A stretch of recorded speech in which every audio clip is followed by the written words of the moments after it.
भारतीय ग्रंथों में प्राण को केवल श्वास नहीं बल्कि पूरे ब्रह्मांड का आधार माना जाता है।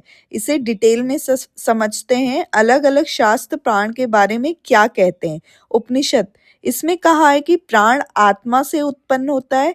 जैसे मनुष्य की छाया उसके साथ रहती है, वैसे ही प्राण आत्मा के साथ जुड़ा है।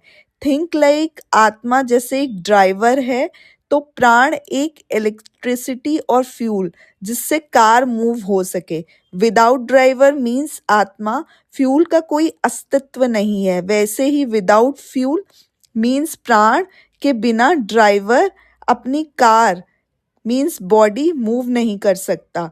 भगवत गीता में कृष्ण अध्याय 15 श्लोक में कहते हैं कि वे शरीर के भीतर वैश्वानर मीन्स पाचन अग्नि बनकर प्राण और अपान के माध्यम से भोजन पचाते हैं। यानी जीवन का हर मौलिक कार्य प्राण की मदद से भगवान ही कर रहे हैं। आयुर्वेद में कहा है कि जब शरीर में प्राण का प्रभाव सही है तो मनुष्य स्वस्थ है।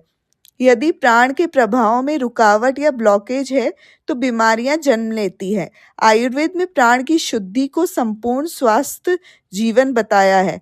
जैसा हम संसारिक लोगों का जीवन मूलाधार चक्र की प्राण ऊर्जा में ही ब्लॉक रहता है, कृष्ण कहते हैं हमारे जीवन का अंतिम लक्ष्य यही है कि हमें अपने प्राणों को मूलाधार चक्र यानी रीढ़ की हड्डी के सबसे निचले हिस्से से सहस्त्रार चक्र यानी सर के सबसे ऊपरी भाग तक पहुंचाना होता है, और जो मनुष्य ये कर लेता है वो स्वयं मुझे प्राप्त होता है।